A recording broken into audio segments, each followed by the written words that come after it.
Hello, Greg from Balloon Market here, and welcome to BMTV. Well, we are once again joined by Mark from Qualatex. Mark, thank you for coming in. Great to be back.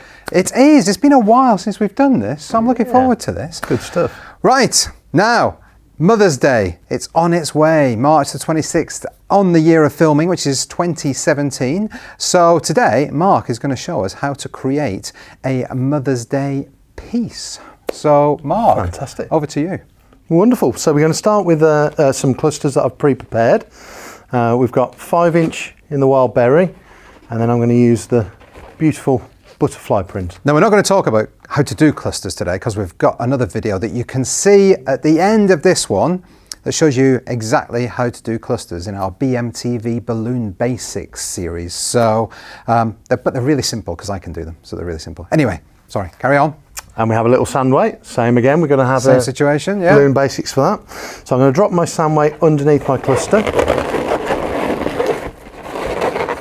pull that to the top, stretch it out, press down,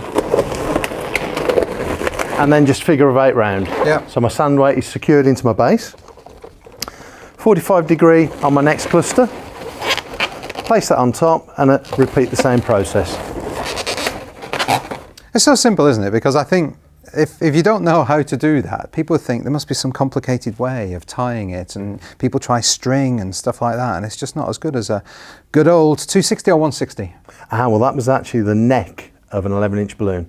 Oh, really? So that, I'm not adding anything else in there but the actual sand weight. So that, of course, yeah, that was just the sand weight neck.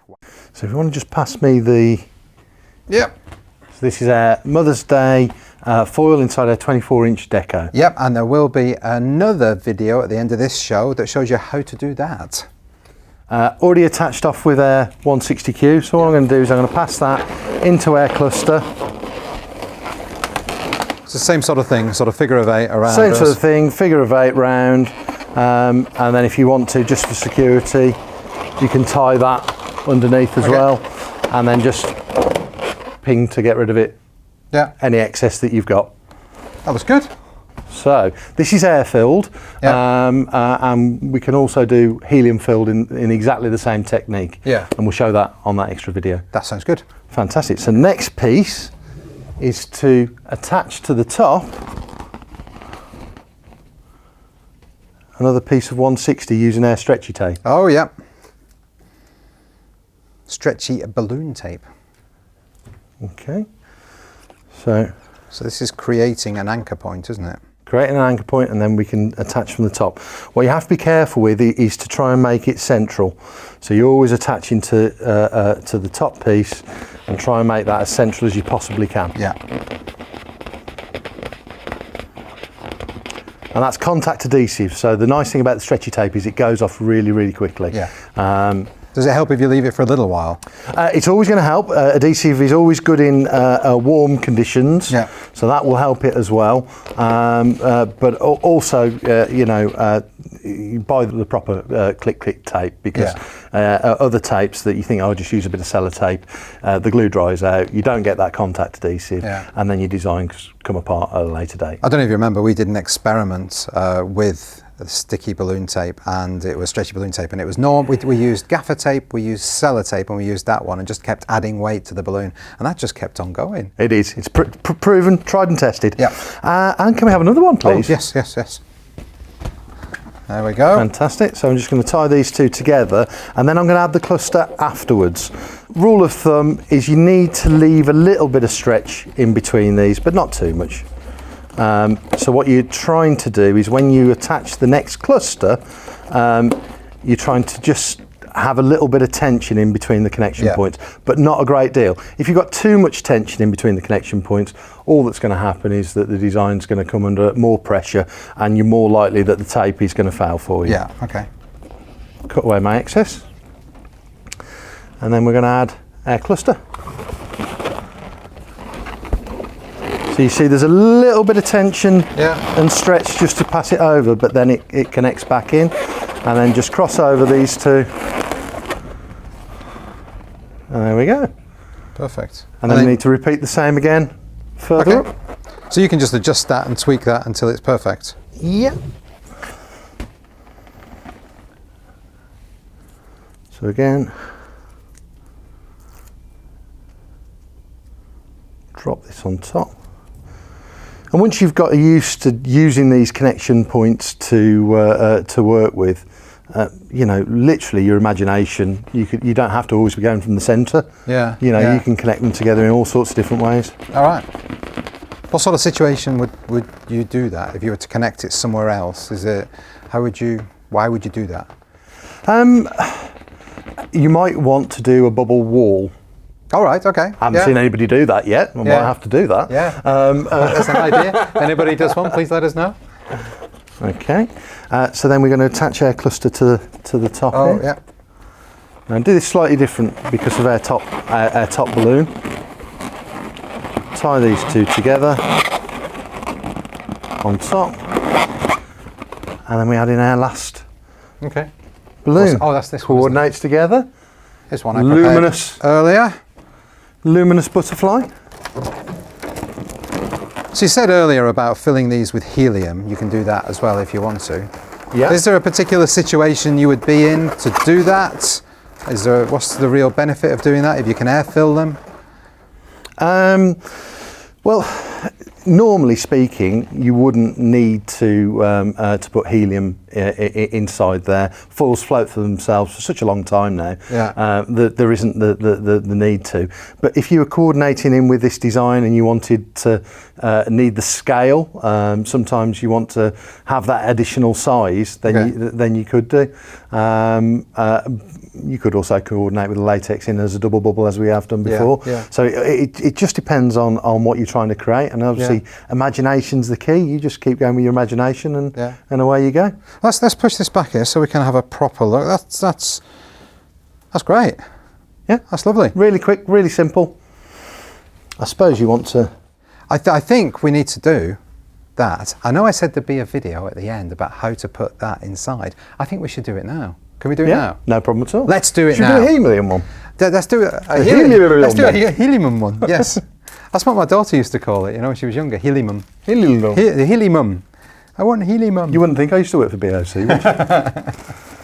So we'll take our deco bubble and then we'll open our foil up. Now I've seen lots of different ways of actually getting the foil inside. I think the easiest thing to do is to open the deco bubble up slightly. Yeah. A little bit inside there. And then what we're going to do is fold up our Mother's Day foil. Okay. Okay. So we need to make as tight a roll as we possibly can on this, so that we can put this all the way inside. And the neck isn't that big on a deco bubble when you start to insert it. So you'll find that depending on how tight you do this, the tighter you do it, the easier it will be. Yeah. Okay. So we've got their end there. And we're going to drop that inside the neck and then slide that all the way in. Oh, I think you've nailed it, Mark. It's looking good. Okay, so if you get to a point that you're stuck ever, grab from the inside, hold in the neck so it doesn't turn inside out, and slide it all the way in. Perfect. You then want the foil to fully unfold, or as much as you can before you start inflating with your helium. Now I'm going to use our trigger outlet on the 10-foot extension here. Now normally I would always say for foil inflation use a automatic foil inflator. As you'll see with this, we need some extra pressure on the foil to fully inflate it. So we're going to do this with a bit of care, a bit of responsibility. We're going to take it really gently on the valve. Okay. I'm just going to waste some of your helium again here, Greg. I can do it very fast, but that potentially could damage the valve. So we're going to work really, really slowly.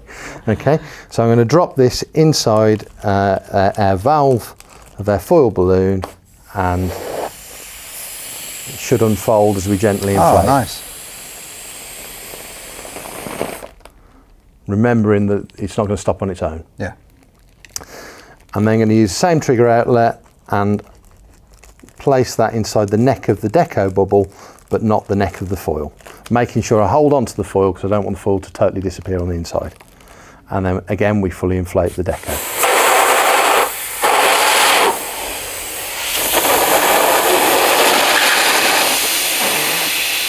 Until our creases have gone. Has that 18-inch foil balloon gone down? Is it okay? It's absolutely fine. So what's happened is the pressure that I've just put on the outside of the balloon is squashing the helium down on the inside of that foil. Oh, right, yeah, I guess. So now what we have to do is slide this back out, careful not to lose any helium. So I'm keeping my fingers nice and tightly sealed, and then I'm going to take that back inside the valve of the foil balloon.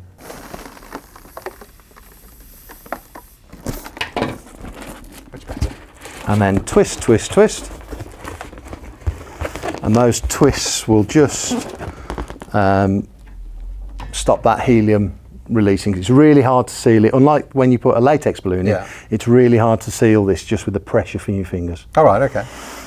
Can you take the air out of our 160 for me in preparation? Okay, I can try. It's the knot tying at the end that I will struggle. So I'm going to do as many twists as I can in here.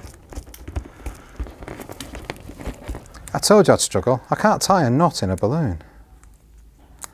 There is a Balloon Basics about that, by the way.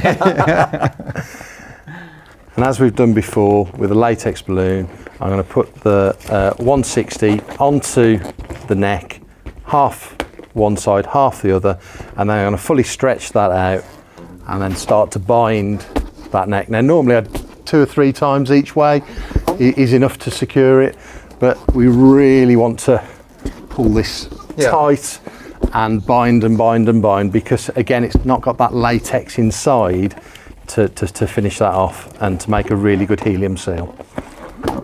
Yeah, I do remember the first time you showed me this technique, and the way you demonstrated it was you stretched it out, wrapped it around my finger and then let go, and then it just bit into my finger. Yeah. So that elastic effect, as you bind it around, as you say, it gets tighter and tighter when you let go. Yeah. And that's what's hopefully going to give us a good helium seal. And then a nice couple of knots. And then we're there to finish that off. Very nice. So I've got a weight and some ribbon. I could roll tie around the end of the foil, but because I've got my latex on here, I'm just going to tie this on directly around my 260 kg as I would a latex balloon.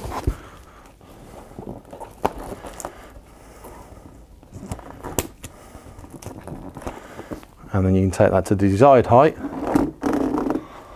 Shove it on the floor. Yeah, that's on the the chair there.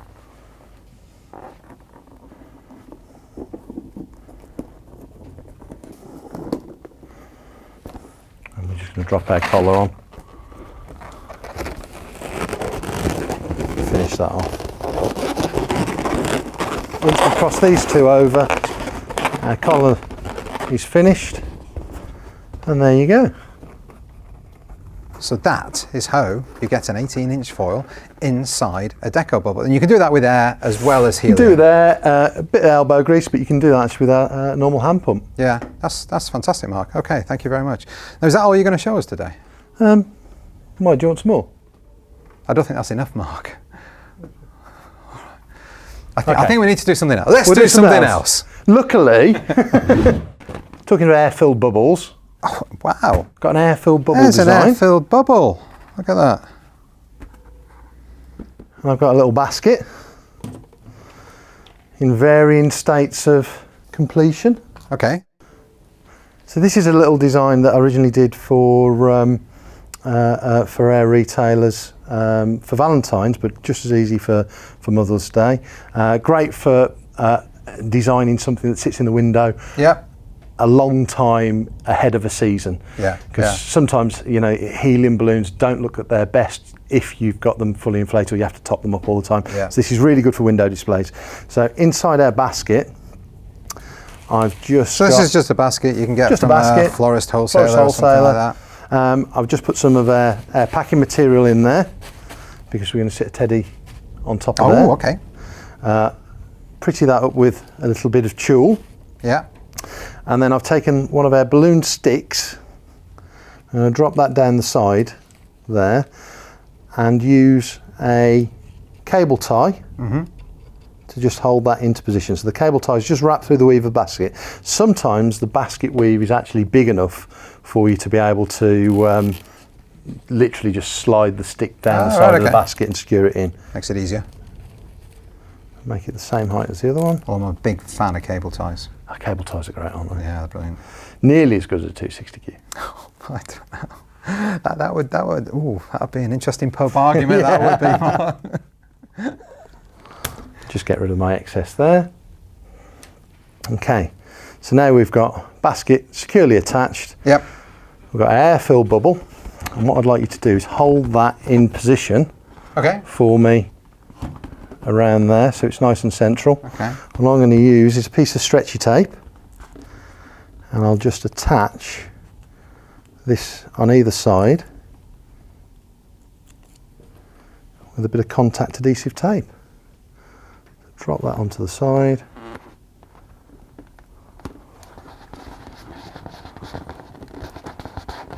And that goes on there. And then use another piece for the other side. And then we can literally just dress it and do what we want to make it really attractive. You can make it as fancy or as simple as you like. But this will last for months. Really? Yeah, and I think that's the best piece about that. Would you like to tape it on that side, or shall I do that? No, you do the complicated taping. Okay, we're nice and central with it at the bottom? Okay. Okay. Yeah. Is that a yes? I'm not sure. I can't really see. Yeah, it's fine. It's fine. It's fine. Okay. So once it's taped, as you can see, it'll sit there in position. It's great.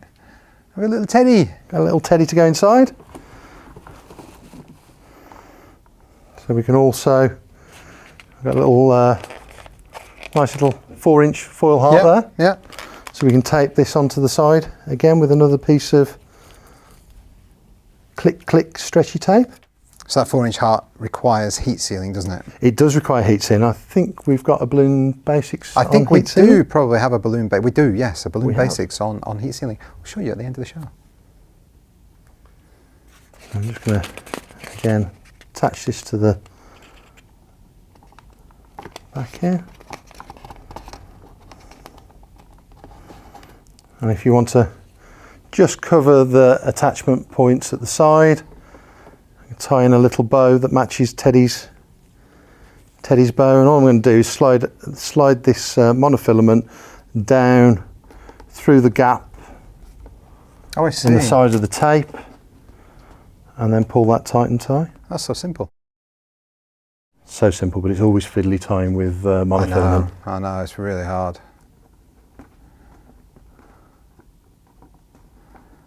So how do you create your bows? Not as easy as Sue does. I watched Sue's video. I thought, I'm going to have to try that. I just literally fold them over into a bow, and then tie the monofilament round the centre. That's a good way of doing it. It's a cheat. But nobody knows. Sue's bows are always going to be nice. I just dropped in the other side.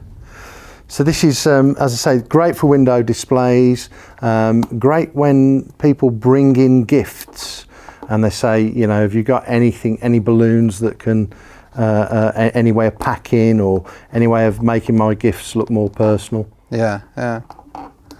There we go. And just secure that off. But you can put anything on the side here, another 160 flower, a little bit of gathered tulle always looks nice. Really, it's just whatever you can think of. It's whatever you have to hand as well. I mean, if you're taking pre-orders for Mother's Day, it's always good to use up, you know, bits that you have around. There we go. And that is so simple. Really simple, and Teddy's done. That's great. Mark, thank you very much for that. That's it from us this week. Thank you so much for watching. Oh, with Mark, we've not done a question of the week. We've got to do a question of the week. You've got to think of one. A question of the week? No pressure. Look, that was something to do with Mother's Day. Yeah, so something to do with Mother's Day. I guess Mother's Day displays in shop windows. What's the favourite that people do? What's the favourite design? There you go. Favourite Mother's Day design for your shop window. Leave it in the comments down below on Facebook or on YouTube. Thank you for watching. Thank you for subscribing. See you next time. Bye. Bye.